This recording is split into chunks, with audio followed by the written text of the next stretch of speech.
Good afternoon, everyone, and welcome to the MSU Water School webinar series. This is the final webinar in our webinar series. My name is Mary Bowling. I'm an educator with Michigan Sea Grant and the MSU Extension Sea Grant program. I will be your host and moderator today. As indicated in our opening slides, MSU programs are open to anyone and everyone. If you have any difficulties with the technology today, please let us know in the chat and one of our behind the scenes staff will try to help.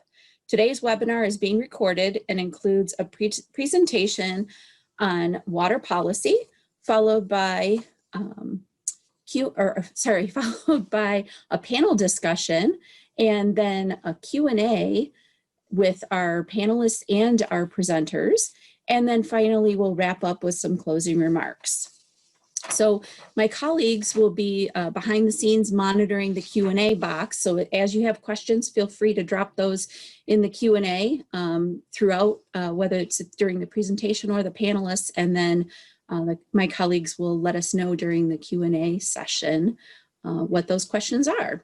So if we have any questions that go unanswered today during the webinar, we'll make sure and address those in a follow-up email that you'll get about a week after the webinar. So, okay, let's get started. Our presenters for the first portion of today's topic of water policy are Harmony Fierke, Gamazel, Terry Gibb, and Emily Proctor. And Harmony brings quality MSU programming to all levels of government in Michigan. Her focus areas include placemaking, best practices in planning and zoning, public engagement, downtown development, green infrastructure, social equity, historic and cultural preservation, and much more. She also facilitates unique plans and partnerships between public, private, and academic groups across Mid and Southeast Michigan. Terry Gibb joined MSU Extension in 1990 and is currently a senior natural resources and government and community vitality educator. Her work in the area of natural resources includes water quality, land use, waste management, energy and septic education, where she has partnered with local health departments and to offer homeowner septic system use and maintenance workshops since 1997. Emily is a citizen of the Little Traverse Bay Bands of Ottawa Indians, Harbor Springs, Michigan, and serves as a tribal extension educator, community food and Environment Institute for Michigan tribal communities, including the development, delivery, and evaluation of educational programs in the areas of tribal governments, gerontology, diversity, and youth leadership. So welcome, Harmony, Terry, and Emily. Thanks for joining us today. I'll go ahead and allow you to share your screen, and I'll shut off my video. Thank you. Thank you. Well, welcome this afternoon, and thanks for that lovely introduction, Mary. I am Harmony. It's nice to see you all this afternoon. Thanks for taking the time to join us. So I'm going to start you off, if you don't mind next, Emily. Start off with just thanking all of the long list of contributors who helped with creating this presentation.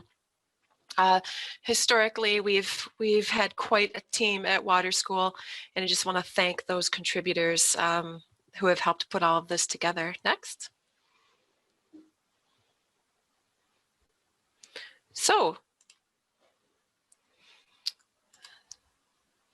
all levels of government shape and adopt water policy decisions, right? So today, while we are together, we will, when we leave here, we will understand what the roles and responsibilities are at every single level of government and have a general understanding of water policy language and its application across a broad list of scenarios. And then hopefully when you leave here today, you'll know what questions to ask before actually making decisions about water. Next. We'll begin this afternoon with an overview of water policy and then understanding the legal framework that ensures governmental oversight for groundwater. And we're talking about all sources of water: groundwater, surface water, drinking water supplies, and what it is the government's role in ensuring water quality. So keep that question in mind while we work through the slides together. Next. Water law and policy. Well, of course, policy exists because of our experiences with activities that threaten the quality and availability of water for the myriad things that we use it for. Laws and regulations address water resources, and they've been created across all levels of government. So again, this is going to be a general overview of the policy environment that you will be working within, under which water is managed, used, and protected. So water quality and water use are regulated under two different bodies of law, and how those regulations are enforced and by whom depends upon specific issues being addressed. So again, a special note about water use and law and policy. We know it's used for many things. One of the things it's used for is to receive wastewater from municipal wastewater streams or industrial wastewater streams and others. So that particular use is regulated as water quality. Other uses, like extraction, impoundment, even recreational uses, are those that are generally governed under common law and state statute. So some couple different classes there of water use with law and policy. Next, please. So when we're together here, it's important not only to learn from folks on our panel and our speakers today, but also to learn from the participants next to you in this webinar. And so we do ask you this question: what are the current water policy issues in your community? Go ahead and use the chat or the Q&A box. Make sure everyone can see your response, and you might be able to connect with someone who's facing the same policy issue, and we hope that we can build connection that way. So take a little bit of time and share your most current water policy issue that you are facing, and I'm going to take a look at the chat and see what's rolling in. Q&A. All right. Line 5, under the Straits of Mackinac, preventing PFAS, inland lake quality, safety, water safety. Super. Yeah, so please keep putting your water policy challenge ideas in the Q&A. And I invite all of the participants to keep an eye on that Q&A box and make connections with your colleagues who are facing the same types of challenges. High water displacement, boat wake speeds, all sorts of things rolling in. We've got them in the chat and in the Q&A, that's fine. High water is an issue. Groundwater quality, nutrient impacts, wakes, again, farm runoff and invasive species, right? So we have this whole broad host of challenges to face. Stormy weather, right? Climate issues with extreme climate events. Absolutely. All right, well, thanks everyone for sharing. Here we have last one, septic tanks unregulated. Absolutely. So yeah, keep those challenges rolling in. We really do appreciate that. And here we have some wellhead, egg runoff, septic overflows. Super. Thanks so much for sharing. Next, please.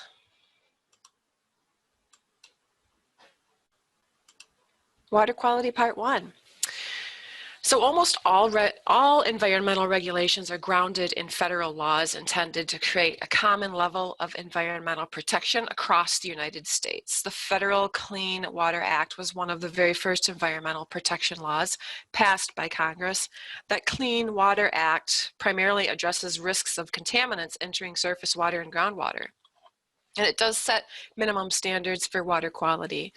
The Safe Drinking Water Act, as you can see here, regulates quality of water that is distributed through a public water system. And we'll talk in a little bit about various types of public water systems. So those are differences between those two acts at the top of the list. Protection of groundwater is managed mainly through the regulation of storage of waste in the ground or injection of wastewater into the ground. So we have Federal Resource Conservation and Recovery Act, and again, the Federal Safe Drinking Water Act also works with groundwater. Next. All states can pass laws that mimic federal laws, and they are authorized to enforce those laws, right? So they're federally enabled. So in Michigan, the State Department, EGLE has responsibility for protecting surface water and groundwater quality. And so the state rules, can have rules that are more strict than federal, but not less strict, right? So there's a benchmark that state regulations have to meet, and we do that through the EGLE at the state. Now, a little bit about tribal nations in Michigan. They may also pass laws that mimic federal laws, as tribes are obligated to follow federal law, but not state laws. So tribal nations have the ability to make these laws stricter, to reflect various challenges in water supply or quality, or various cultural traditions or values. However, the Chippewa-Ottawa Resource Authority, which gathers all 1836 treaty fishing tribes together, that's the Bay Mills Indian Community, Grand Traverse Band of Ottawa and Chippewa Indians, Little River Band of Ottawa Indians, Little Traverse Bay Bands of Ottawa Indians, and the Sault Ste. Marie Tribe of Chippewa Indians. So this CORA governing body is composed of each tribe's chairperson and each tribe's natural resource entity chairperson. So very much in the spirit of collaboration when it comes to regulating water quality at the tribal level. So under that CORA charter, interesting, just spend a little bit more time on that CORA policy body. Under that charter, 2 committees were established: the Great Lakes Resource Committee to serve as an intertribal management body for the 1836 treaty fishery, and Inland Lands and Waters Resource Committee to oversee inland resource matters, right? So there's Great Lakes, intertribal, and then there's an inland water resource group. The 1836 treaty fishery continues to be one of the most regulated fisheries on the Great Lakes, subject to regulations under CORA, the tribes, FDA seafood safety, and the Coast Guard maritime safety. So very much highly regulated. So next, please. Water use. The rights to use water have evolved as the courts have been asked to adjudicate conflicts over water. Michigan's system of water rights is grounded in riparian doctrine, which ties water rights to land ownership. So under the Michigan common law, which is basically case law, we've seen that owners of land adjacent to water bodies have the right to the reasonable use of that water, and the owners of land have the right to reasonable use of water under that land. Right, so those are 2 main drivers of the legal framework under common law. And of course, the reasonable use doctrine says that use by one rights holder cannot unreasonably interfere with use by other rights holders. So there's that balance between agencies and departments and residents. And of course, courts decide what is reasonable, and there's plenty of case law on that. Let's see here. With the passage of the Great Lakes St. Lawrence River Basin Water Resource Compact and all associated implementing laws, Michigan has created a system that limits the exercise of water rights. The rights to use water are still tied to land ownership, but the amount of water that can be taken out of surface water bodies or groundwater aquifers is restricted to protect those water-dependent ecosystems in Michigan. So again, Michigan's water use program restricts total withdrawals and protects water-dependent ecosystems. Many states do have laws protecting environmental flows, or minimum stream flows necessary to protect those ecosystems. So there's that whole system in place. And Michigan's water use program and those of other Great Lakes states in the region, Great Lakes region, and the Michigan courts recognize explicitly that groundwater withdrawals can affect stream flows. So again, the case law. A little bit about the 2004 Tribal Water Accord before we move on. There's an intergovernmental accord between federally recognized Indian tribes and Michigan and the governor of the state of Michigan concerning the protection of shared water resources. And it's recognized that the essential role of the Great Lakes and our state's inland lakes, rivers, and streams and groundwater in their past shape and present shape, they have a shared destiny. So tribes who have historically and currently reside in the Great Lakes region are living in harmony with the natural environment since well before the arrival of Europeans, and have depended upon the water resource of the Great Lakes for food, water, and transportation for hundreds of years. So a very important resource. Now, the governor and the tribes who signed that accord affirmed that their joint commitment to the preservation, restoration, and enhancement of the Great Lakes ecosystem, and do pledge together to clean up pollutants now present, to eliminate exotic species, maintain diverse water resource habitats, and prevent future issues or depletion of these waters. And the groups also commit to sending representatives to meet at least twice a year to review the quality and quantity of water resources in the region and develop new strategies for protecting those resources. And many of those ideas are based on state, federal, and tribal legislation and international treaties. So next, please. The balance between state and local government. Local units of government, like we said before, can protect water quality through land use regulations.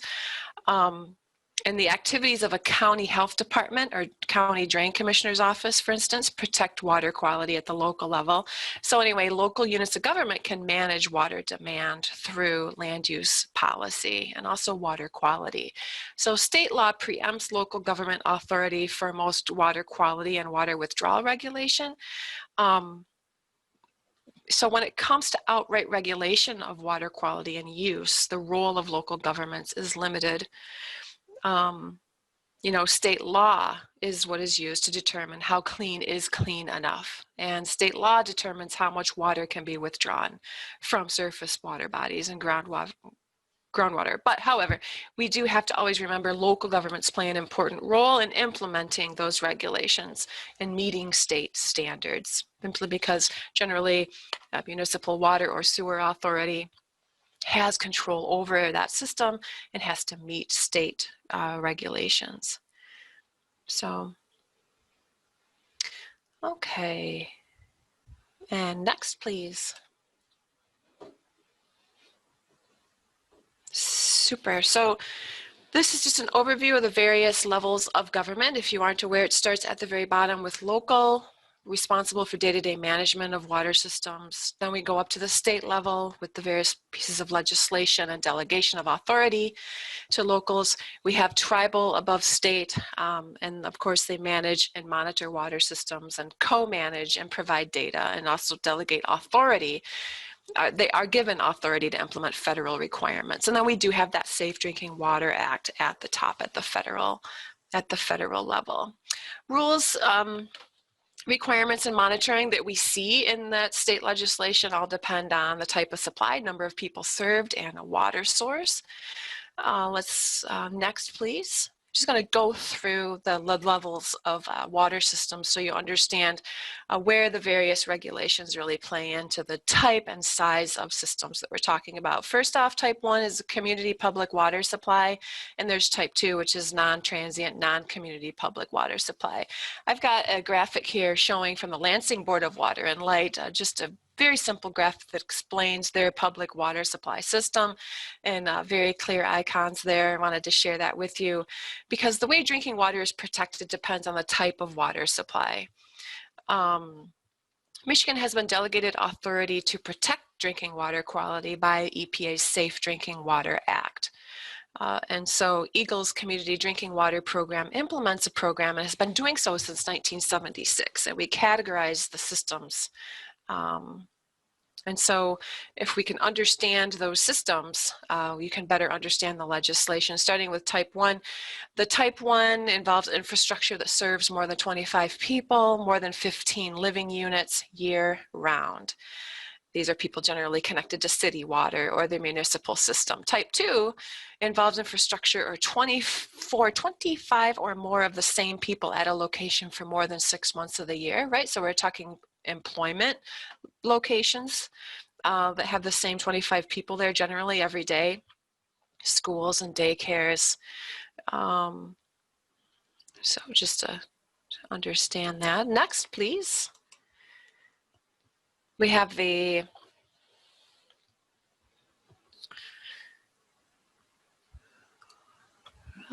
next, please. Here we go. Thanks to the City of Gaylord for pictures of their system like that. So we have transient non-community public water supply as well. And this is the type of water infrastructure that serves 25 or more people and 15 connections minimum for 60 days per year or more. So these are hospitality venues, rest areas, restaurants, and the like that have 25 different people each time it's there, not the same people. And next, please.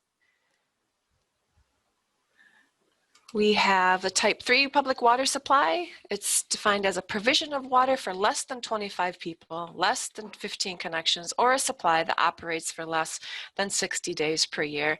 Very small multifamily housing developments typically. And then also under the regulation, we have to acknowledge the private water supply.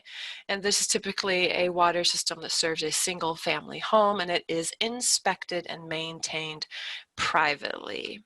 I think it was mentioned in the chat that that's an issue with septic as well. So I want to keep that into consideration. Next, please. So even with all that regulatory oversight of drinking water quality, this is a good place to stop and remember that the cleaner water is when a public water supply captures it, the less treatment is required, and in most cases, the safer it is to drink. So that means and use. And that means that protecting the quality of source water, that is water that's at the source of drinking water, is also an important part of ensuring drinking water supplies are safe. So we've talked about point and non-point source pollution in the water quality unit of water school in the past. And obviously point source pollution is much easier to identify and stop, leaks or spills from pipelines or freighters or tankers can also threaten surface water quality. So groundwater quality is generally at risk from things that happen on the surface of the ground and that may result in contaminants that move down through the soil to the groundwater. We're talking broken pipes, truck and train, tankers, or industrial accidents with chemicals finding their way to the groundwater eventually. And also where deep injection wells are used for waste disposal, there may be threats. Next.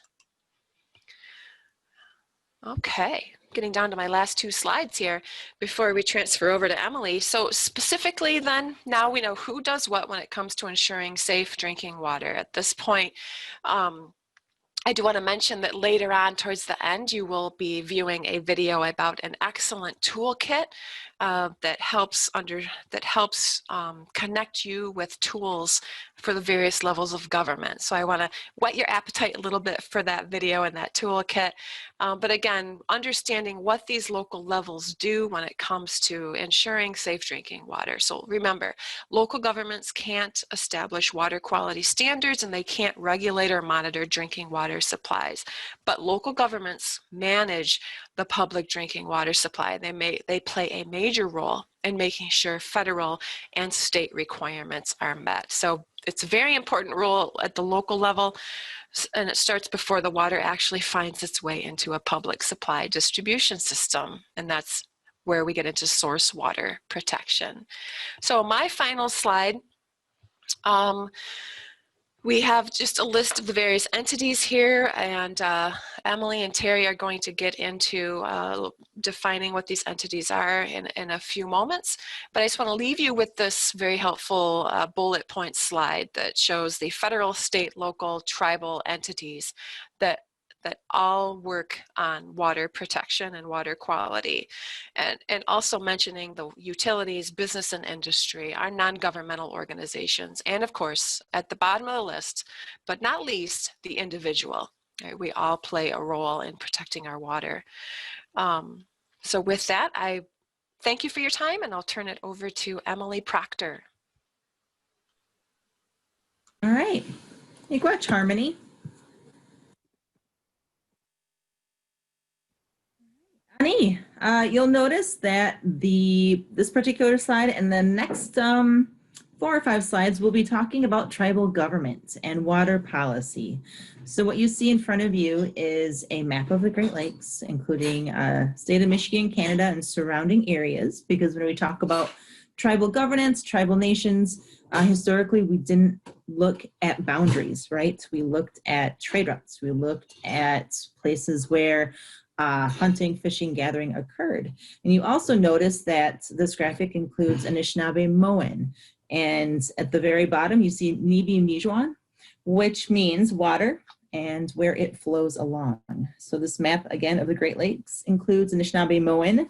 And that is one of the oldest and most historically important Native American languages in North America. The word Anishinaabe translates to good person or the first person. And we use Anishinaabe-Moan, we use Moan at the end of Anishinaabe as it simply means the language of the good person. And the Anishinaabe Nation never wrote language until 50 so years ago. You notice though, in old texts from various religious individuals, various explorers who came to this part of the world had wrote various narratives and wrote of their journey and did include some of that native language. But here, tribal nations had begun writing this down to ensure that we were able to preserve our language and share that with the coming generations. And so if you're interested in learning more of Anishinaabe-Moan, please refer to the Little River Band of Ottawa Indians, Manistee, refer to Ojibwe People's Dictionary, and even explore the 12 federally recognized tribes here in Michigan. They have many different resources to share regarding Anishinaabe-Moan. All right. The Anishinaabe Nation, which includes the Odawa, Ottawa, the Ojibwe, Chippewa, and the Potawatomi, who have lived, hunted, and fished, gathered and raised their families, and traveled freely throughout this region for thousands of years. Each nation practiced sustainability and conserved their resources such as water, wild game, and local foods to ensure the environment's health was preserved. There will continue to be resources for their families and the care for the world around them. The Anishinaabe nations continue to reside in their homelands, even though through years and years of colonization, genocide, encroachment, disease, and forced removal, many nations have shrunk to live in small areas of the state or have even been removed out west. To this day, tribal nations continue to create and support environmental management plans, often in collaboration with local governments, nonprofits, other tribal nations, and citizen groups. Tribes think of relational responsibility, which is having a relationship with family, being a mentor, and caring for the water, because without water, we don't have life. It is also our systemic responsibility to care for the habitat where fish and plants and water flows. And you'll notice here on this particular slide, on the left, you'll see a map, which denotes where the little black dots are the 12 federally recognized tribes. However, I'd like to acknowledge that there are tribes in the state who are seeking recognition or reaffirmation, which is its own lengthy, oftentimes financially straining process. In addition, you'll notice, or you'll find that there are also many American Indian, Alaskan Native, and Native folks across the state of Michigan, all 83 counties. So although you may see the different little black dots that denote tribal government, trust land, fee lands, there are many more Native folks across the state of Michigan. And on the bottom right is a graphic of wild rice, which again is a traditional food that has been grown here in the Great Lakes and is being revitalized here in the state of Michigan. Okay. So sovereignty. Sovereignty is the ability for a government to create and enforce laws and to engage in government-to-government consultation, where decisions and the exercise of treaty rights such as hunting and fishing occur. Again, the Anishinaabe, who've called Michigan home for centuries before the arrival of Europeans in the 1600s, have shared common cultural practices in an oral language, again, Anishinaabe-Moan. Tribes have their own unique structure of government, have formal acknowledgement of land used by families and villages, as well as political identities that had varied from village to village. As the Europeans began to encroach more and more onto tribal land, and additional federal policies were passed that proved harmful and evoked genocidal acts towards tribal nations, it's important to note that tribal nations are directly included in the United States Constitution. Under Article 1, Section 8, which decrees, the Congress shall have power to regulate commerce with foreign nations and among the several states and with the Indian tribes. It was not until the 1970s that the constitutional rights of Native Americans were protected. The tribe's sovereignty and ability to self-govern has allowed them to negotiate treaties with fellow tribal nations for centuries. Sovereignty also means the power to define their citizenship, govern their own tribal citizens, create governing documents such as constitutions, codes, ordinances, policies, and procedures, manage their government infrastructure, and coordinate elections for tribal leadership. In addition, the federal government is committed to providing services to ensure the survival and advancement of tribal nations. In addition, one final note, tribes ceded thousands of acres of land to the United States. The federal government guaranteed the tribe's ability to self-govern, thus the creation of trust responsibility. Okay. I also would like to point out that there are many treaties here in the state of Michigan across the Great Lakes to which tribes had entered into, again, the agreements, government-to-government agreements with the federal government to provide health, well-being, hunting, fishing, to continue perpetuating a traditional cultural way of life. So please, if you are interested in learning more, research each of the tribe's websites, and there is a great resource at Central Michigan, their museum. In addition, federal government has a whole website that is dedicated to talking about tribal governments as well. Oh, and this is a photo on the left of the Grand Traverse Band of Ottawa and Chippewa Indians. It is their logo, their seal, to which you'll notice on many of their intergovernmental agreements is it's their signature, right? It's their binding, it's what represents them.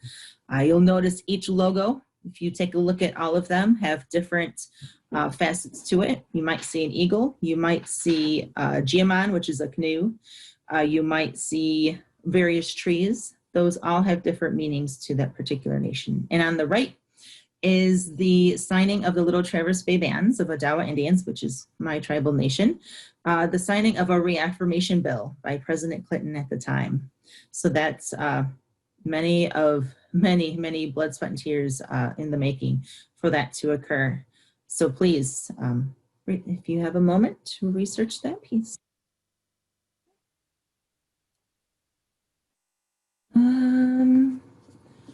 So when we talk about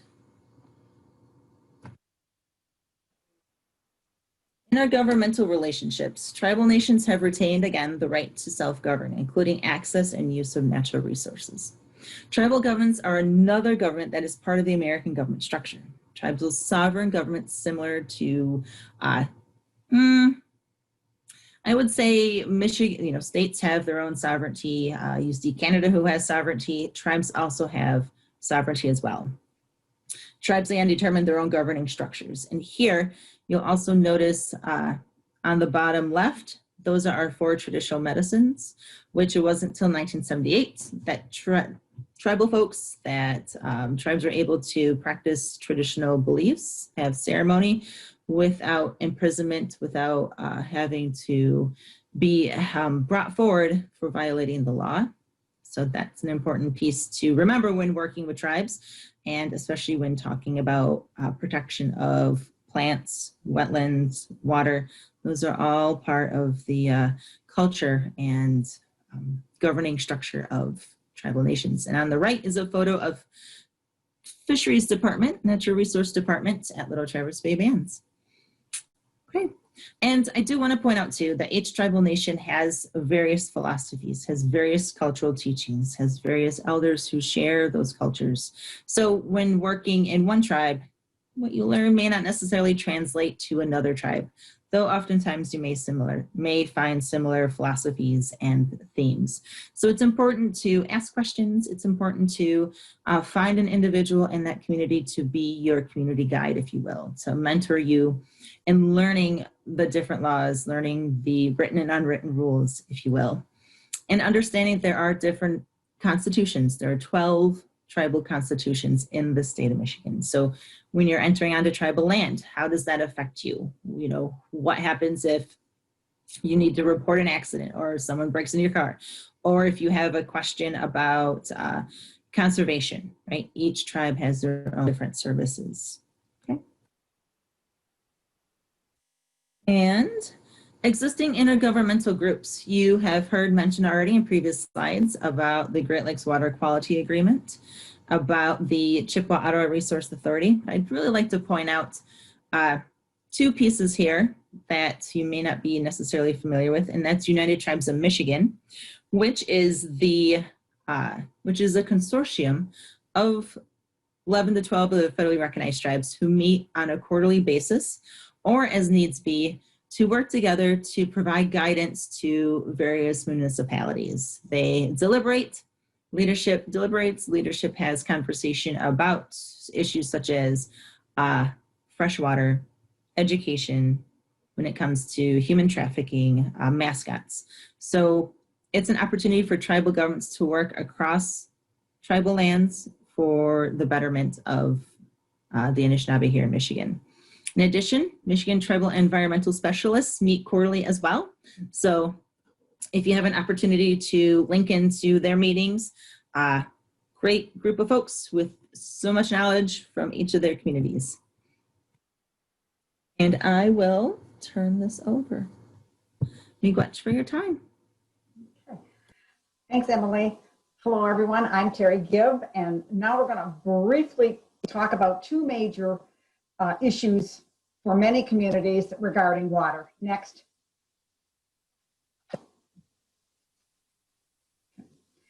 There are two ways to manage wastewater. One is through municipal sewer systems, or the other is on-site wastewater treatment, also known as septic systems. Municipal sewers may service a single community, and some examples would be Warren, Mount Clemens, or New Baltimore here in Southeast Michigan.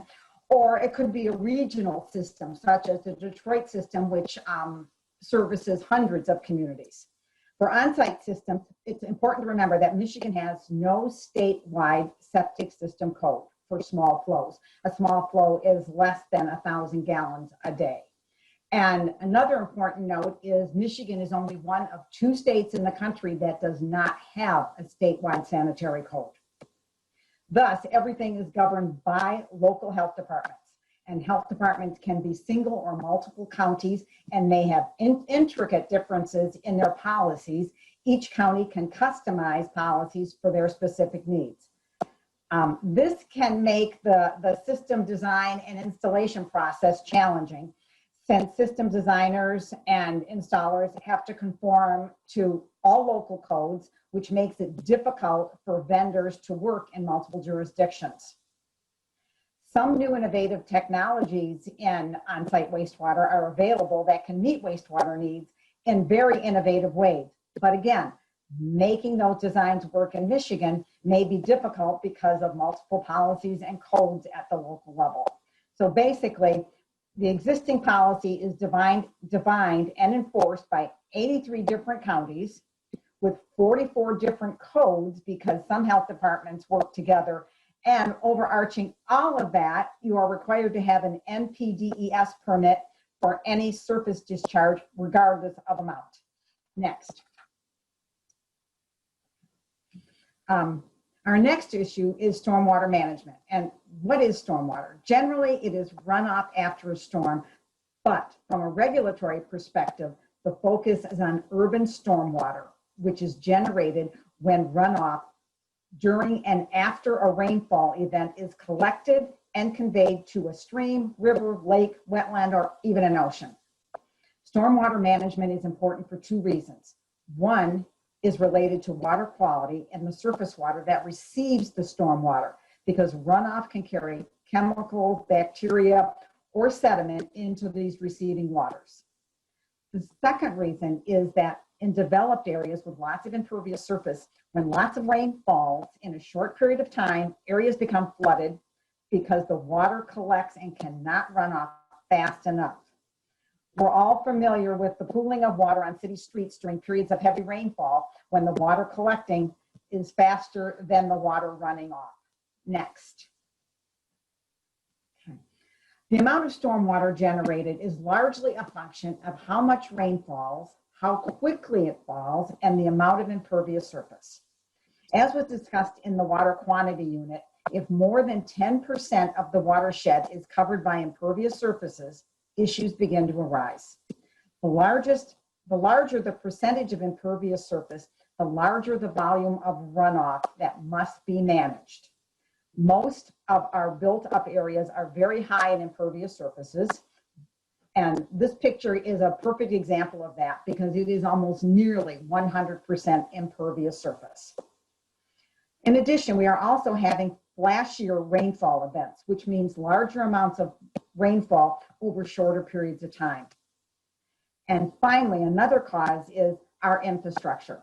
Our infrastructure is designed to move water to short-term containment and then release it slowly into nature. But if the amount of water at any point in time exceeds the capacity of the pipes and the retention ponds, then we have problems. Next. An example of flooding that everyone will remember is what happened in Southeast Michigan on August 11, 2014, when the area was inundated by a long and heavy rainfall event. Large areas were flooded, wastewater treatment plants overflowed, and downstream areas were significantly affected. When rain falls fast and heavy, it causes flooding in areas where it cannot drain away as quickly as it is falling.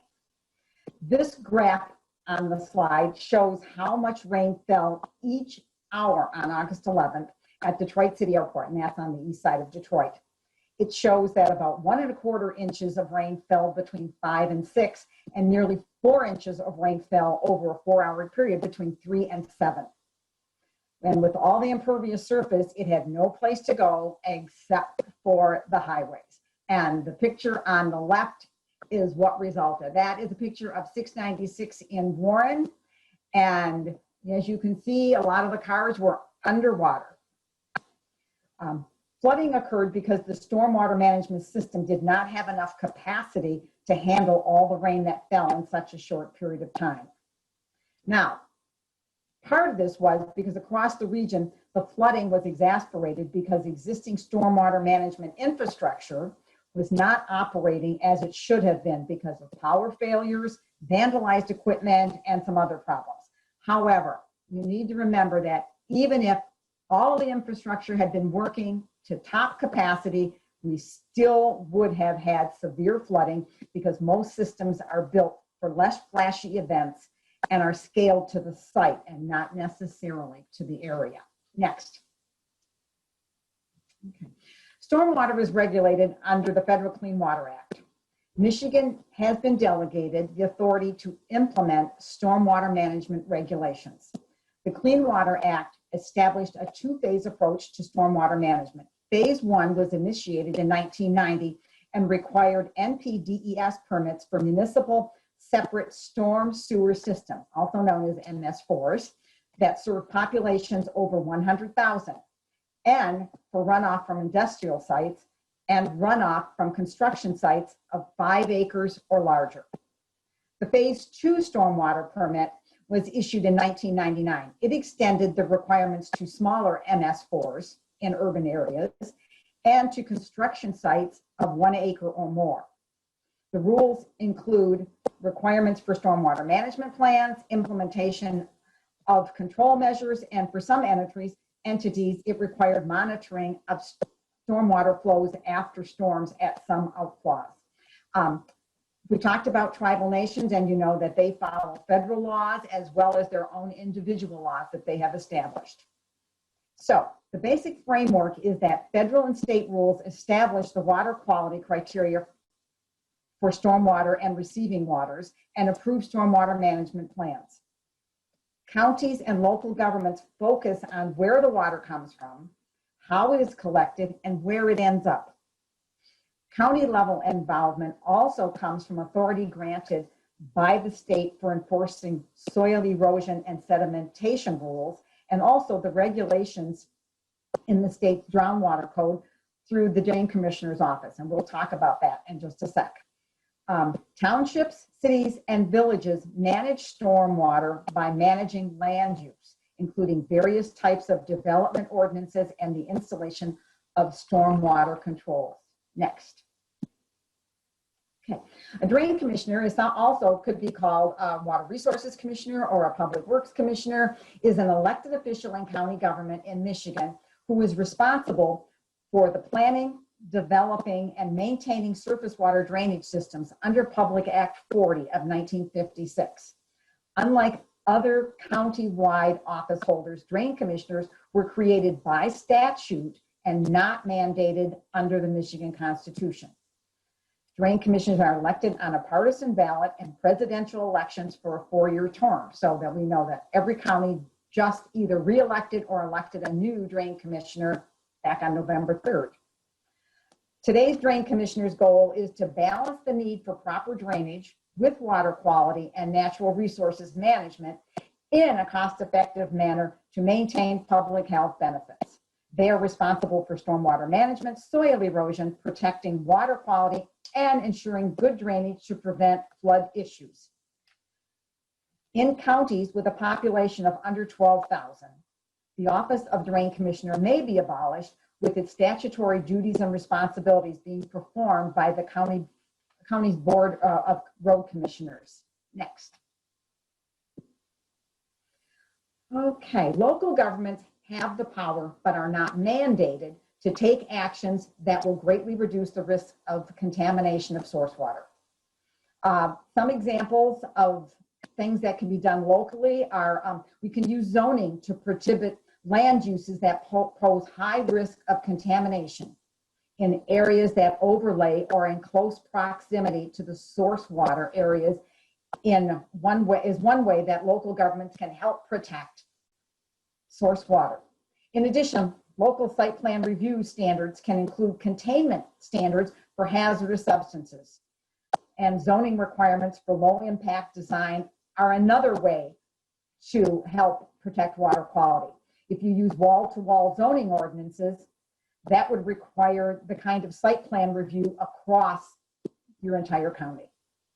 Other police power ordinances, that is non-zoning ordinances, can be used to regulate activities that affect public health, safety, and welfare, such as junk ordinances or blight ordinances or waste management ordinances. Also, capital improvement planning and implementation can help ensure that infrastructure is in good repair to reduce contamination risks. Okay, I'm going to turn it back over to Emily. Thanks. All right, appreciate it, Terry. For the next 2 slides, we'll be touching upon environmental justice. And so when we think of environmental justice, we think about Dr. Robert Bullard.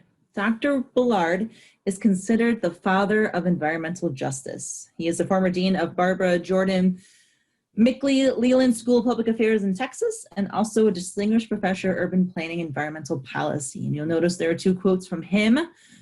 In particular, environmental justice embraces the principle that all people and communities have a right to equal protection, equal enforcement of environmental laws and regulations. In addition, zip code continues to be a predetermining factor in an individual's health and well-being.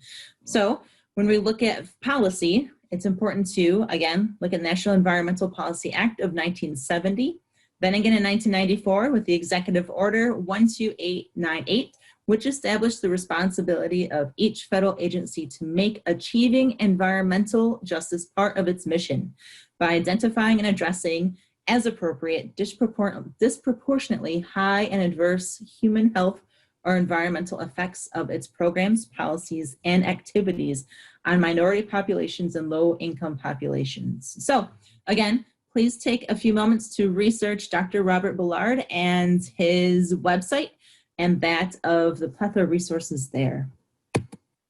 In addition, community involvement in environmental justice is imperative for success. So citizens with various levels of political power, who are often minorities and low-income groups, often have difficulty getting their environmental concerns addressed. In a University of Michigan study, it was shown that corporations disproportionately target these individuals because they lack resources and political capital to resist the citing of environmental hazards in their communities. So one example is lack of internet access equals uninformed citizens. So because citizens in various communities often lack the resources and political capital to resist the citing of environmental hazards in their communities, emergency managers are able to help appoint a community facing extreme financial woes, limit the power of communities to elect their local officials, and in some cases, a city's council's action to protect the health of a community is entirely overruled.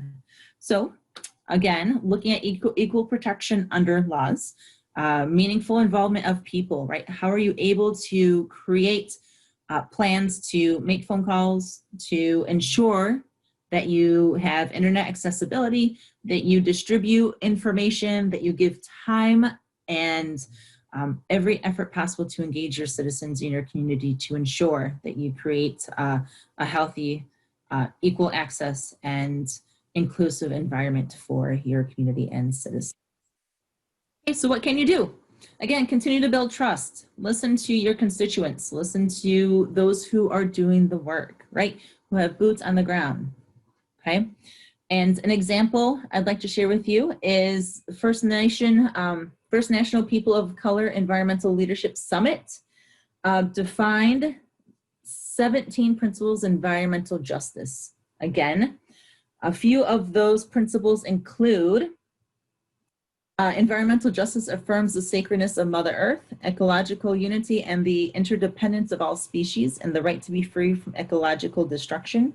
In addition, environmental justice demands that public policy be based on mutual respect and justice for all peoples, free from any form of discrimination or bias. So again, please explore Dr. Robert Bullard's Father of Environmental Justice, University of Michigan. They have a great program of environment and sustainability, and the Michigan Environmental Justice Coalition. And how to really get into the mechanics of this, build an online engagement platform, similar to using Zoom or BlueJean or a whole slew of Google tools. There's a whole slew of tools out there for us to use to build more engagement. Infographics, so pulling on your GIS programs, pulling on tribal programs to create these infographics to make the dissemination of information more palpable, and also able to see those trends as changes occur. Professional development, similar to Water School, are there other professional development opportunities for environmental justice that we could create together or we could provide? And again, research and looking at, there are different ways of knowing, right? There's multiple ways of knowing and engaging in research with citizens and the environment around you, and working to build that trust and listening to community representatives.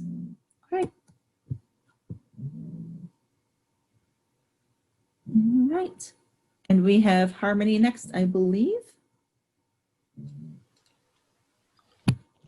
Thank you, Emily. So we do have a Water School toolbox at your disposal that provides a lot of resources for policymakers at all levels. A lot of time and energy went into the creation of this toolkit, and we do hope to see it be used across our state and in our Great Lakes region. And if we do have time, we will play a short video for you.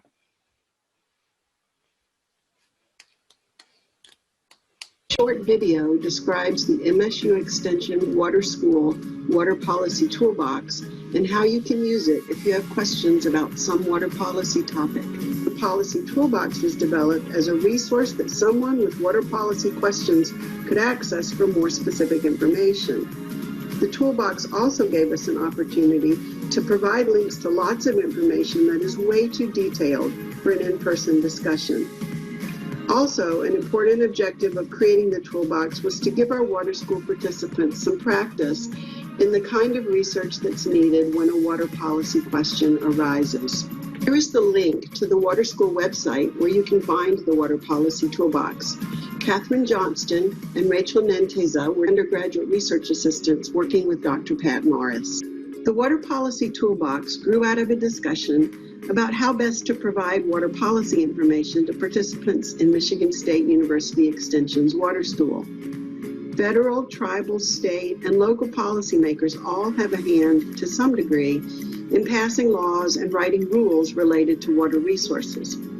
We ask you to take note, though, that the Water Policy Toolbox does not include everything that anyone might want to know about laws, regulations, or programs related to water resources. We tried to include as much as we could that, in our view, covers issues important in Michigan or covers the things that most directly affect water quality or water use. So what's in the toolbox? We have put in there a host of links to laws that have been passed, to rules and regulations that have been adopted at various levels of government, and also links to programs that have been created by different levels of government that directly address water issues. In some cases, we've defined terms, but not in every case. And in some cases, the roles of different governmental entities are actually summarized for particular topics. This is a picture of the first few sections of the table of contents in the Toolbox document. It shows how we organize the material. We identified specific water-related topics that we thought Michigan residents might have questions about. Then we came up with a set of specific water issues related to each topic. These are listed as keywords. Then we provided information as relevant according to whether it is something done at the federal, tribal, state, or local level. And in some cases, we provided links to resources that are not specifically related to governmental activity. For example, in some cases, we provided links to MSU Extension resources. First example, assume that you're a member of your local planning commission and your community recently experienced flooding after a heavy rain. You want to know exactly what areas in your community are vulnerable to flooding in the event of a heavy rainstorm. First to the stormwater topic, and you will see there that flooding and floodplains are key words. In this case, you aren't really sure who has information available that will help you know what areas are vulnerable to flooding. So let's start at the top. What does the federal government do? If you click on federal in the table of contents for flooding and floodplains, it takes you to this. And the second link here is to the Federal Emergency Management Agency online floodplain mapping system. You can type in a specific address and see whether it is in a floodplain, or you can start at a specific address and then navigate around the aerial imagery and look at information for larger areas. For the second example, assume you're a concerned citizen who has questions about how drinking water safety is protected in your community. That is, who inspects and monitors public water supply systems. You can see from the table of contents that federal, tribal, and state entities must be involved. This is one of several areas of water policy where there are specific tribal responsibilities. If you click on the tribal link in the table of contents, here is what you will see in the toolbox. Like states, tribes can take responsibility for public water systems so long as they meet the federal requirements under the Safe Drinking Water Act. Then if you click on the link provided in the toolbox, this is what you will see on the EPA website. It provides information about the role of tribal governments in implementing the Safe Drinking Water Act. It provides resources for water utilities, and it provides information for tribal members who are served by those utilities. For the last example, let's assume that you're curious about whether local government in your community can do anything to protect wetlands. You suspect that there are federal and state policies about wetlands, and there are, as this table of contents shows, but as you watch development in your community, you're curious about whether local residents have a say. If you click on local in the table of contents, this is what you'll see. This answers the question about whether local governments have a say in wetland protection. But if you're curious about what the state statute says, how does this help? The toolbox includes a list of acronyms at the beginning, and it will tell you that MCL stands for Michigan Compiled Laws. What if you want to know what the law says? This link to the website that provides access to all Michigan law is located in the final section of the toolbox titled General Water Policy Information. We hope the Water Policy Toolbox is something that you will find of value. We wanted to provide a resource that is an entree into a broad array of water policy topics for those of you who have questions about a specific issue. We organized the toolbox according to topics or issues of public concern, and we included direct links to a host of additional resources. Many of those links are to websites that contain lots of useful information. Especially, the toolbox helps you find out who to contact with specific concerns. If you have questions about the Water Policy Toolbox or questions about MSU Extension's Water School, you can email them to this address, which is monitored by the Water School team and the Extension Public Policy team. Members of both teams hope that you will find this resource to be valuable. All right, thank you, Terry and Harmony and Emily for that presentation. And thanks to Pat for recording the video that we just watched. We'll be sending out all those links with our follow-up email. Next, I would like to introduce our panelists. And we have a great group of panelists with varying backgrounds from around the state of Michigan. First, we have Elin Betanzo, and she's the founder of Safe Water Engineering LLC, which is a small consulting firm working to improve access to safe drinking water through engineering and policy consulting. Elin's work focuses on raising awareness of lead in drinking water, assisting water utilities with Safe Drinking Water Act compliance, and improving drinking water regulations and legislation at the state and federal levels. Next is Jerry Santoro, who works for the Macomb County Department of Planning and Economic Development in Mount Clemens, Michigan. He's the Program Director of Parks and Natural Resources with expertise in stormwater management, non-motorized transportation, recreational master planning, green infrastructure development, community forestry, floodplain management, and community sustainability.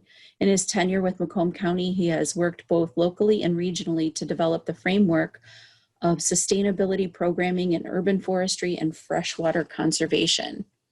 And then our third panelist is Dr. Granetta Tomasi, who is currently the Watershed Policy Director for Tip of the Mitt Watershed Council. She works as an advocate for freshwater resources at the local, state, and federal levels.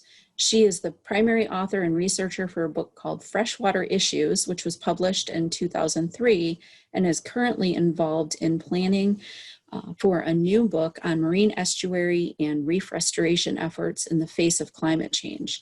So before I get to the questions that I've prepared for the panelists, I'd like to invite each panelist to take a couple minutes to give a little more background on the subject of water policy. So Ms. Betanzo, would you like to go first? Hello. Hi, everybody. Thanks for having me today. I am my focus area is drinking water, and I've got my own consulting firm called Safe Water Engineering. And I started off my career at EPA in their Office of Groundwater and Drinking Water, writing and implementing drinking water regulations. So I've gone back for about 20 years now working on drinking water issues, both at the federal level, state level, and local level. Great, thanks, Elin. I appreciate that. How about Mr. Santoro? Hopefully you can hear me. Yes, thank you. Yeah, Jerry Santoro. So I'm the Program Director for Parks and Natural Resources for Macomb County. With that, understood that Lake St. Clair is a very, very important spot for recreational boating and recreational fishing. So fresh water is a very big part of our planning efforts within the county, and we have what's called a Blue Economy Initiative that looks at accessibility to the water, quality of the water, the economic vitality of our water, as well as the sustainable development and how we market that. We also have a Green Macomb program that looks at urban forestry programming, agricultural conservation, greenway development, which also includes floodplain development, and open space for camping, hiking, and hunting. So that is the background that we come from. Great, glad to have you here, Jerry. Thank you. And how about Ms. Tomasi? Hi, everyone. Thank you for the invitation to be here. I am the Watershed Policy Director at the Tip of the Mitt Watershed Council in Petoskey, Michigan. I have been there for about 15 years. My focus is local policy work in a 4-county service area, which includes Sheboygan, Emmett, Charlevoix, and Antrim counties, truly the tip of the Met. I also occasionally take on state and federal policy issues to back up my colleagues because I do have extensive experience in both of those areas. But for the last decade or so, I've been focusing at the local level, and it's been a privilege to do so. And I'm happy to be here. Thanks again for the invitation. Thank you, Granetta. Glad to have you here. So let's go ahead and get started with our panel discussion. I'm going to be asking a series of questions and then give the panelists an opportunity to answer. Not all the questions will be answered by every panelist. So our first question is for all of the panelists. So what is one policy issue that has had or would have the greatest impact on local water quality? So Granetta, would you like to go first with that one? Yeah, sure. Thank you. Well, climate change is my answer to this question. It's already bringing challenges to water quality. Climate change interacting with nutrient pollution is pretty important. Flooding from increased precipitation can wash high levels of nitrogen, phosphorus, and other nutrients into both surface and groundwater resources. As you know, this can lead to water quality issues like harmful algal blooms. And floods also give invasive species new ways to move from one waterway to the other. Many of you may know that's how we got the problem of Asian carp. They flooded out of their pens in Louisiana and have been making their way up the Mississippi River, knocking on the door of the Great Lakes now. The aftermath of flooding can create, of course, damp environments that encourage mold, harmful bacteria, mosquito infestations. And then finally, fast-moving, uncertain currents, underwater obstructions, contaminants, all of those could be in floodwaters. And so it could threaten the health and safety of people who venture into floodwaters. So this is just one simple example of something that already happens, but I think will be definitely exacerbated under climate change and will affect water quality. Thank you, Granetta. Jerry, which one policy issue would you focus on? Well, we're in a suburban location with inner ring suburbs up through a fast-growing suburban area, as well as we still have about 500 active farms in our particular community. So we sort of run the gamut of issues that are resulting. We also have Great Lakes coastline and one of the most urban watersheds within the state. So the one issue that sort of stands out for us would be land development and how those policies are put into place, because in our particular area, those are governed under through the local city, township, or village in every case in our community. So looking at that as a global perspective, and how can we assist local governments in dealing with land development policies that are complementary to the environment, and how do we ask them to look at site planning, land development, or even grading on the sites prior to construction. And then I would also have to put in there, it's hard to say one, but high water levels are always also an issue, and that's associated with greater stormwater events, as well as the continued rising of the Great Lakes water levels. We've seen a little bit of a reduction, but we're tied at an all-time high. These local communities are dealing with massive flooding along our coastal areas, and so that all becomes a big part of what we look at locally for sustainability. Thanks, Jerry. Elin, how about you? Hi.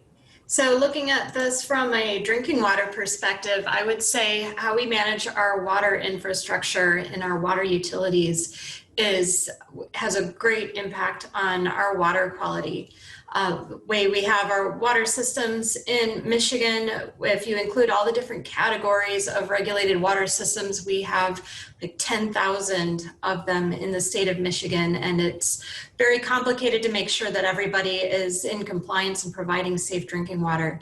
So there's real opportunities to improve how we manage our water systems, look at our water systems regionally, and work together to make sure we have the funding to maintain maintain our water infrastructure and make sure that we're treating for all the emerging contaminants that are of concern in specific communities, and use our expertise more effectively and distribute costs more equitably across all communities, and make sure that environmental justice communities get the high quality water that they deserve. Yeah, you guys have brought up some really interesting policy questions. I'm sure a lot of our participants are struggling with some of the same policy issues themselves. So thank you for that.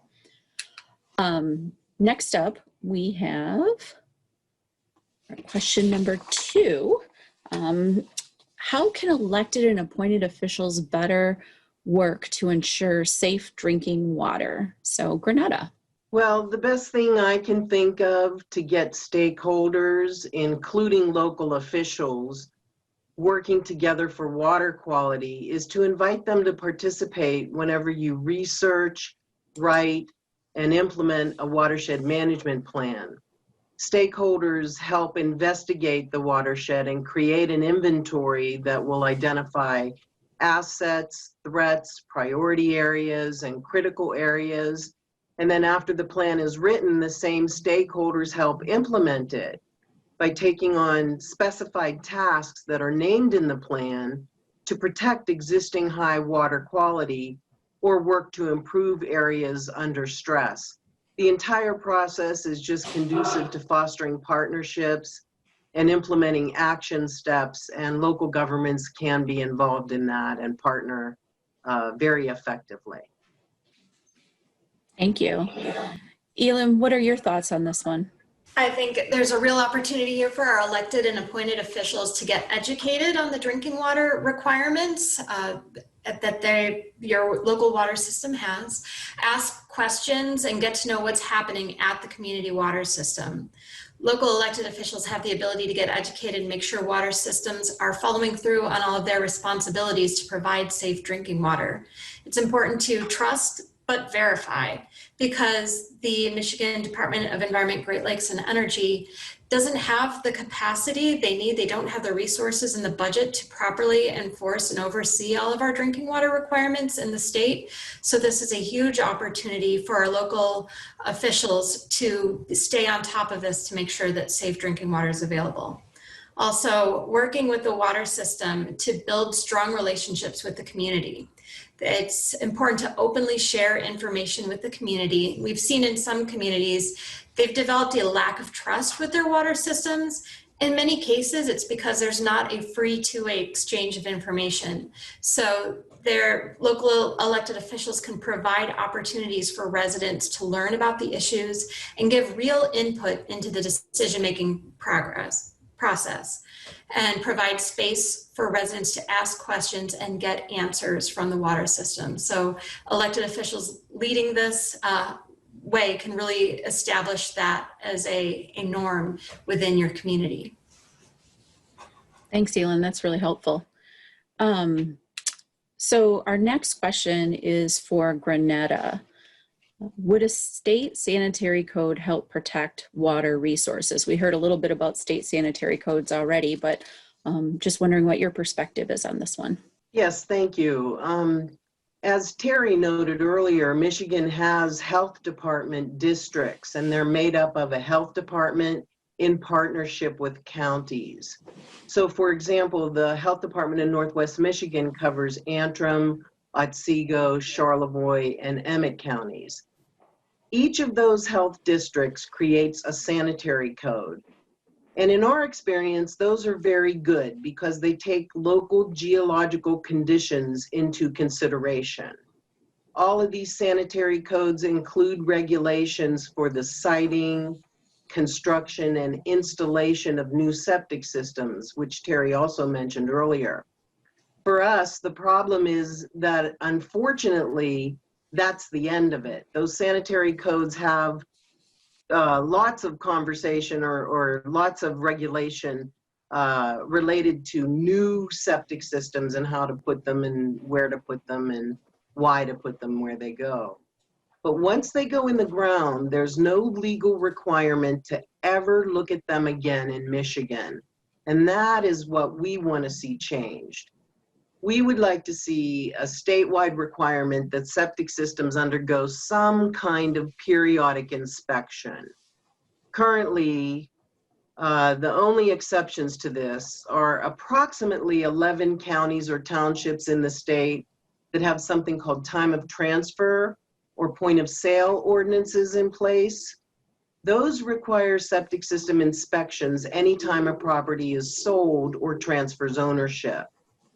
I researched what other states do, and most of them have either time of transfer laws or mandatory pumping requirements or mandatory inspection requirements. And those are what they sound like. A mandatory pumping requires pumping within a certain period of time and showing proof that you did that.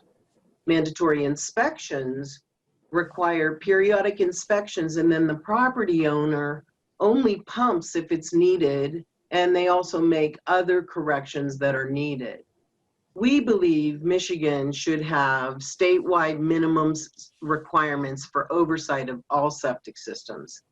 This could leave it up to locals to decide how to do that, but we believe the state should require some kind of mandatory maintenance for these important pieces of infrastructure once they're in place.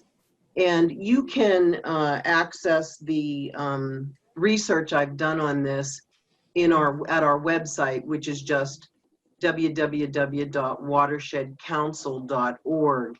And if you go to the hot topics under septic systems, you can access all the research that I've done on this. Thanks, Granetta. And we'll make sure and include those links to your website in case people want to explore that opportunity for your research a little more in depth. We'll do that with a follow-up email. That would be great because they can download all the research there. Mm-hmm. Thank you. Yep, I appreciate it. Thank you. So our next question is for Elin. So Elin, how can I find out if lead in water is a concern in my community? Yeah, that's a great question. And earlier in the presentation, we heard a lot about how drinking water regulations normally work, but lead in drinking water is a little bit of an outlier. Unlike most contaminants, lead is typically not found in source water. It's found in service lines, lead service lines that deliver water from a water main to a customer's home, and also in household plumbing. And so when water comes in contact with these plumbing materials that contain lead, lead can dissolve into the water. And unfortunately, there's lead in most of our household plumbing. Even plumbing that you can buy today, but that definition of lead-free plumbing was revised in 2014. Materials prior to 2014 have a high lead content in them. So we do need to be concerned about whether there is lead in the water. Now, Michigan has adopted a state lead and copper rule that is more stringent than the federal rule. Most of our drinking water regulations are, very similar to what the EPA has regulated, but Michigan is definitely got additional and different requirements. We have new sampling requirements that better target high-risk water that's been in contact with a lead service line. And we actually have to find all the lead service lines in the state of Michigan, and there's a requirement to replace them in 20 years. We're the only state in the country that has a requirement to replace all the lead service lines. So there are key questions to ask your water utility now that we have all these new requirements in Michigan. So a really important one, how many lead service lines are in your community? When was the last time the water system collected lead samples? What were the lead results? The most recent round of lead sampling for many, perhaps most communities in Michigan was due at the end of September. And so many communities should have new lead compliance data available. So this is a great time. If you haven't already gotten that data from your water system, call them up and see what are our lead results from this round of compliance sampling. Michigan Department of Environment, Great Lakes and Energy has a website where they publish that data as well, and we'll have that link in the follow-up materials. Also, your water system has an annual water quality report. It's also called a consumer confidence report. It's a great document to look up to find out how the water quality is in your water system and whether they have any violations. They should be reporting that lead data in that report. Your most recent report would be from July of 2020, so it wouldn't include the most recent round of sampling, but it should include information about previous lead sampling and lead service line data for your community. So it's a great opportunity to look up a copy and see if it includes all that required information. For more information about lead in drinking water, the Water Center at the University of Michigan has developed many resources. We even have a new landing page that's targeted toward elected officials and includes the questions that you can ask your water utility about the new requirements and lead in your community. And that'll be in the materials that get sent out after this webinar is over. Great. So it sounds like there's a few different ways we can figure that out. Either ask our utility, water utility, look at that consumer confidence report, check into the information that's available at the Water Center at U of M. I'd recommend all of those. Yeah, so great. I know that's always a big topic these days, trying to figure out where the lead is coming from and if it's an issue in our own individual home. So we appreciate that comment. Next, our final question for the panelists that we prepared is, are there policies that can be adopted at the local level to address the water quality or water infrastructure issues we're facing? So Jerry, I have you up first for this one. Yeah, so absolutely. There's a lot that can be done at the local level. Like I said, cities, townships, and villages in many cases govern their own master planning and zoning. And then some do it at the county level in the more rural parts of the state. However, they have just as much influence into those policies, that are governing themselves. And it usually requires public input and then if we have commissioners and elected officials and planning commissioners, there's a lot that can be done. My suggestion would be that to create a policy at a local level where both the planner and the engineer at the local level meet with the land developer and any other type of development party before land is altered from its pre-development or redevelopment state.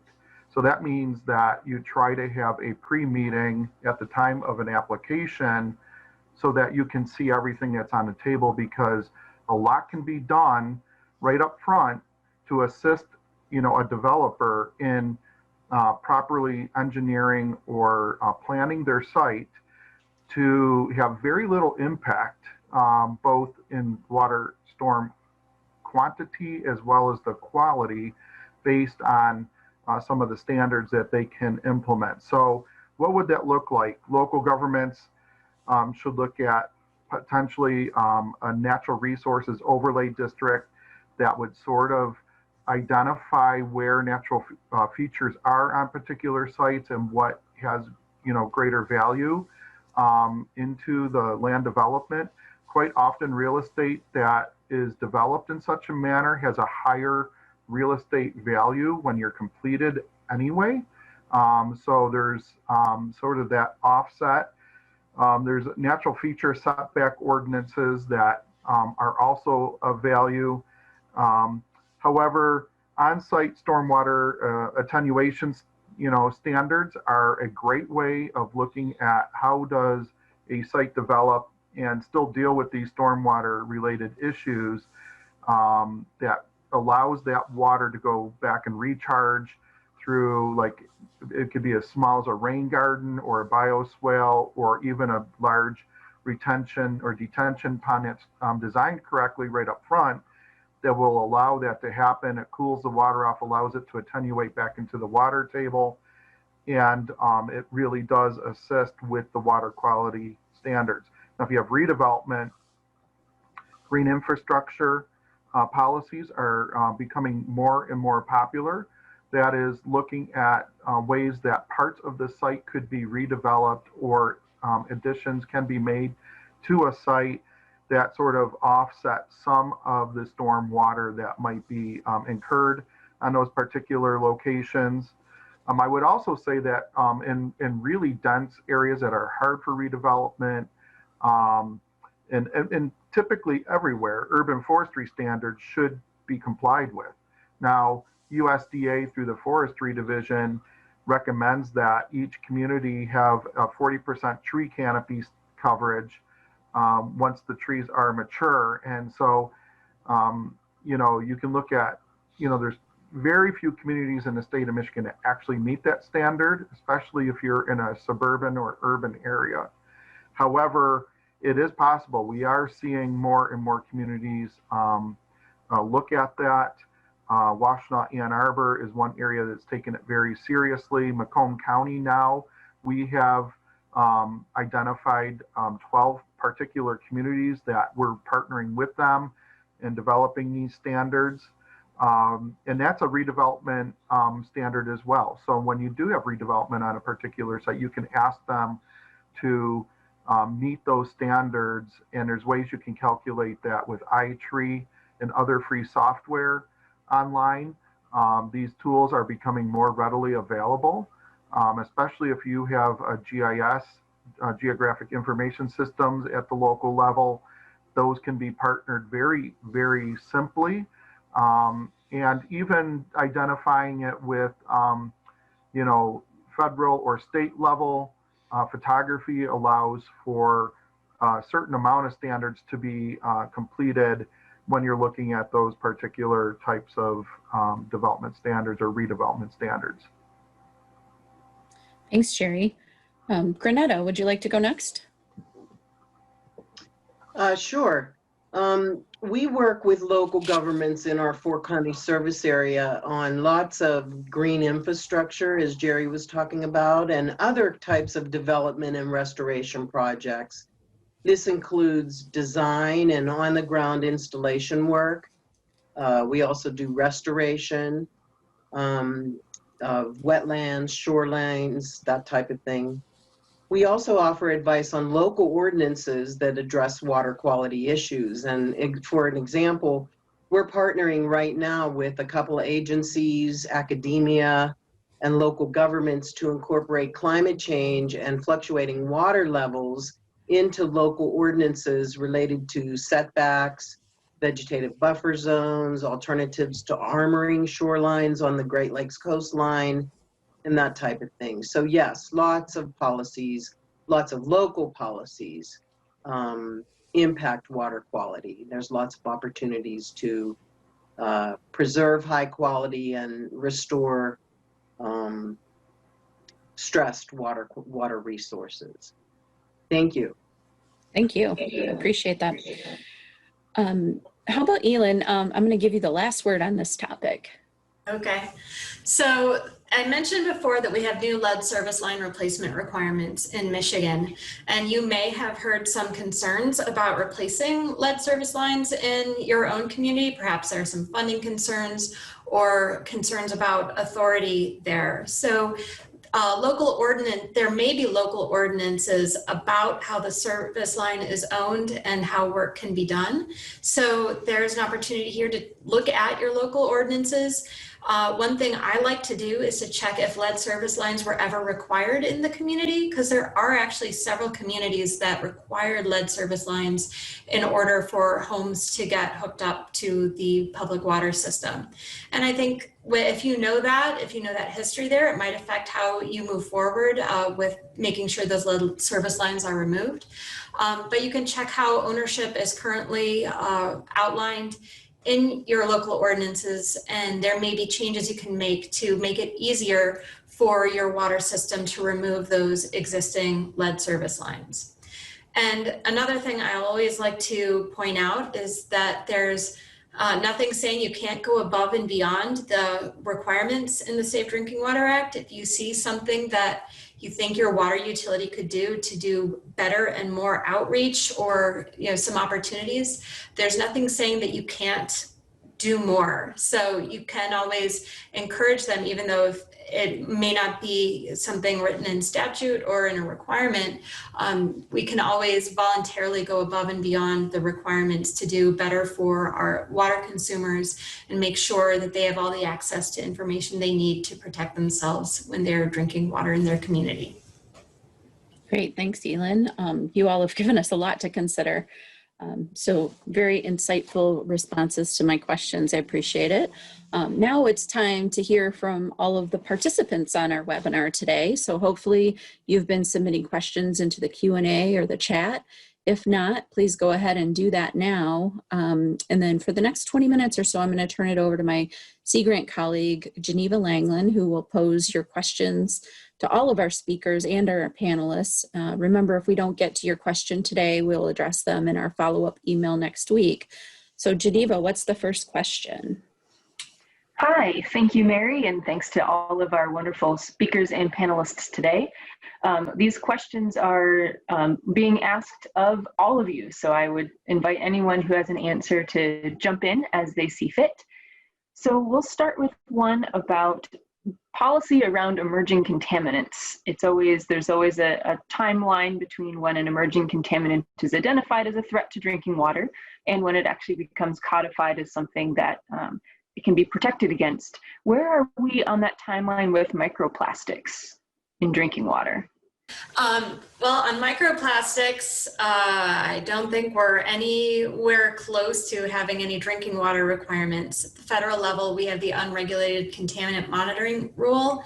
And so there's some requirements for water systems to sample for emerging contaminants to see if they're present at levels that might present risk to people who consume the water. So microplastics, I'm not sure where they occur on that list, but that's kind of the process we have right now. Under the Safe Drinking Water Act, new contaminants have to go through the unregulated contaminant monitoring process. They get on the contaminant candidate list, and then perhaps one day they get regulated. And ever since the Safe Drinking Water Act amendments back in '96, no new contaminant has successfully made it through that entire process. So at the federal level, that kind of sets the baseline.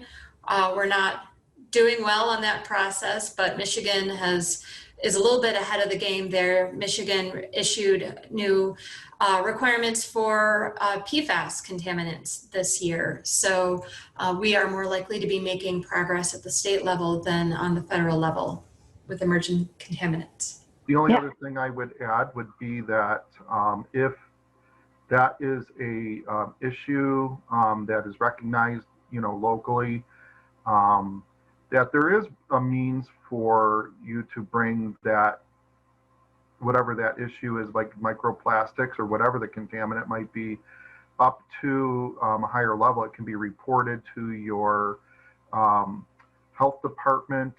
If you go through the formal process of going through their hotline and saying this is an issue, it only helps get the attention of the officials who can make a difference. I do know that I believe it was phosphorus in lawn fertilizer is a great example. That now there's a contaminant that has been used just widely. It was included in all fertilizers, whether we needed it or not. And typically we didn't need it unless you were establishing a brand new seeded grass lawn. So taking it out of the fertilizer makes a lot of sense. And with public issues about that, the state of Michigan did look at that, and they did require that in most cases that is removed from the lawn fertilizers. And, those only add to, like, some of the issues we're having out in the Great Lakes with, algae blooms and other issues. And so hopefully over time that will help. So I'm saying that, advocacy at the local level should never go unheard. It should go up the proper chain. But a lot of times the noisiest wheel is what gets oiled first. And, if it's a really big issue in your particular area, or you personally take it personally, that it is something that you can bring forward. Thank you. All right, we'll move on to another question from the chat panel. What's the most effective way for municipalities to approach county drain commissioners or watershed councils regarding partnerships? And the person asking the question clarified that this could go for county health departments too. So what's the best way that municipalities can approach these sort of partnerships? Well, maybe I'll take that since I'm a county employee. Parks and Natural Resources, we work directly with our Public Works department on many of our projects. Not only that, but we also work with our local watershed council, which happens to be the Clinton River Watershed Council. And so there are means to allow that to happen too. So bringing the attention of regulatory items regarding stormwater. Your Public Works Department is an agency that is required to respond to particular issues. I know that locally there are several means in which that could be done. It could either be raised at the local government level, or it can be done as an individual by reporting. We regularly have people even contact us because we know we deal with water, saying, hey, we see a contamination potentially happening in this small creek behind our house. How do we respond to it? And then I'm able to give them the information to get it properly reported. It can also, and then also to invite the Public Works into some of the discussions. Like often there's a planning process that goes into a stormwater management plan or a drinking water plan or a well, security plan. And so those should include both your Public Works departments and your Watershed Council. So it's typically one of those two agencies that are the drivers behind those, but sometimes it comes from a local level or, another entity, maybe a regional entity. But nonetheless, and if they're not at the table, there should be a request to see if they can be at the table. I know some of them are very, especially the watershed councils are nonprofits. They don't necessarily have a large staff, but they may have the means to at least participate at some level. So that is typically how that is done. Thanks. We'll move on to a question that was largely covered during a previous webinar about water quality, but since we talked about green infrastructure some in this webinar, how much benefit does green infrastructure, including projects like rain gardens and bioswales, how much does that benefit local water quality? And maybe to pivot that toward policy, how can the water quality benefits be used to help pitch green infrastructure projects? Our experience is terrific with green infrastructure. We usually have grants behind the projects that we install and carry out, and those grants require us to do measurements of, various pollutants that are that can be measured before the green infrastructure goes into place, and then we look for measurable differences after the infrastructure has been put into place. So we have a lot of experience with that. Right now, we're working with the 3 cities around Lake Charlevoix, meaning the city of Charlevoix, the city of East Jordan, and the city of Boyne City. And all 3 of them are working with us on a grant project right now to monitor their stormwater find out where problems are, and consider green infrastructure solutions. So we have a lot of success with it, and I think Jerry has more on this. Yeah, I just put in the chat box a reference to the SEMCOG infrastructure manual. That was a 2-year process of a lot of different agencies involved in developing a very, very applicable green infrastructure implementation opportunity, and it helps digest what types of, green infrastructure projects could be applied to certain types of sites, and in what cases you would typically want to use those. There's some general information about how to calculate, stormwater in those particular cases. Quite often, those, if they're not done just on an individual site level, and you're doing a larger scaled green infrastructure project, you may want to include a civil engineer or somebody or hydrologist on that particular project to help with the calculations, to help calculate both stormwater, runoff volumes to what you're going to be offsetting on the site. I know the city of Ann Arbor, Washtenaw County also has some online, applicable references for those as well. But I think SEMCOG is a very universal one. And quite often that, that runs the gamut too, from, your downtown urban, setting, with French drains to, a farm field doing offsets, or, doing stormwater, primary stormwater management on their site before it heads into the, drainage tile or into the local, drainage ditch. So there are some very, very diverse applications in that particular manual, but it may not be your particular need. But those are at least a good start. And I know the Center for Watershed Management, I believe it's out of Maryland, also has a plethora of different information. They might even have somebody on, that you can call that would give you the particulars on how to do your calculations, so on and so forth, as a first step as well. But I would certainly try to look through what we have locally and see if you can get answers to what you need there. Excellent. Thank you for that.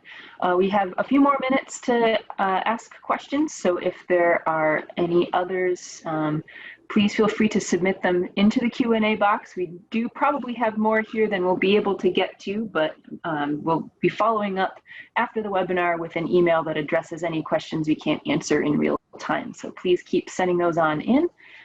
One of our questions is about priorities. How can a small community with limited bandwidth and limited financial flexibility, how can they prioritize their water quality and water policy initiatives? Well, the one thing that I can take a stab at here is something that I referred to earlier, and that is the creation of a watershed management plan. No matter where you are, you're in a watershed. Okay, there's water draining all around you. Either you're in a sub-watershed, at the minimum, you're in the Great Lakes Basin watershed. And the process for creating a watershed management plan, following what's called the 9 elements that are published by the EPA. These are 9 required elements to have a good watershed management plan.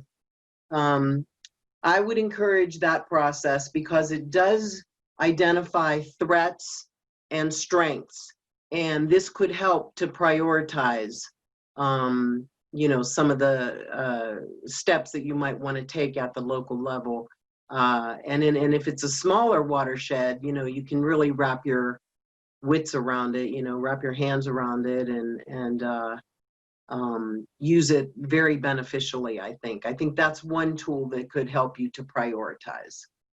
And I guess I just jump in a little bit. I think that's a great tool for getting everything organized and prioritizing, but also just doing an initial screen if there are immediate public health risks, to check for that and try address those first and then move on to other issues next. Thanks, Elin and Granetta. So we've got someone wondering about wastewater treatment plants and how they interact with state policy. At what level of wastewater output are wastewater treatment plants required to operate at primary, secondary, or tertiary levels of treatment? I don't feel qualified to answer that question at this point, but it could be something we look up and find out what the requirements are and report that back. Yeah, Geneva, we had a panelist in our last webinar that was a wastewater treatment facility operator. So maybe we can take that question to him and get the answer in this next round of responses in our follow-up email. Very good point. And if this viewer who asked the question has not yet seen the recording of our third webinar, this would be a great resource for them to dip into.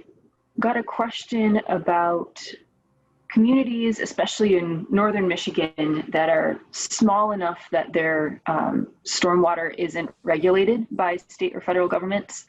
Many of them do have their own sort of county or township level stormwater ordinances, but for a community that maybe doesn't have the expertise to develop those ordinances, where can these communities turn for advice? I was just going to mention that we don't have impaired waters. There are some places in Michigan that have been designated an impaired watershed, and those are the ones that have to do total maximum daily load measurements and have ordinances in place to help correct the impaired waters. We don't have that up in northern Michigan, thank heavens.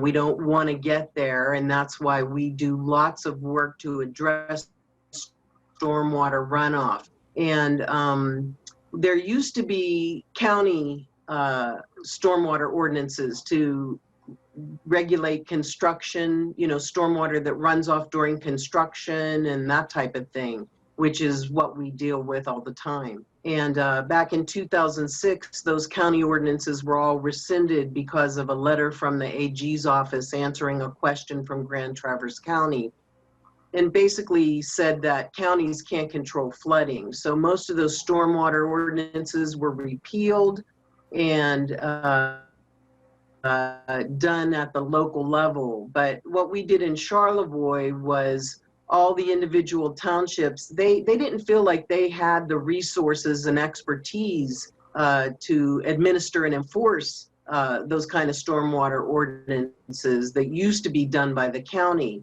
So what we did in Charlevoix was all the townships passed the exact same ordinance, and then they all participated in an intergovernmental agreement with the county, giving the county the authority to enforce and administer the ordinances for the townships that don't have as many resources. So that was one approach. And Antrim County is considering rewriting theirs right now.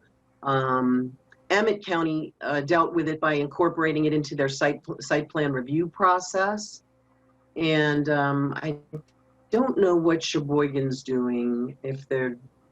I think they still have a county ordinance that they basically took out the parts that were non-conforming or non-compliant after the AG letter was issued, but I'd have to go back and check. But lots of counties and townships up here are dealing with stormwater. We're just not impaired watersheds where we have those TMDLs and other kinds of reports to deal with.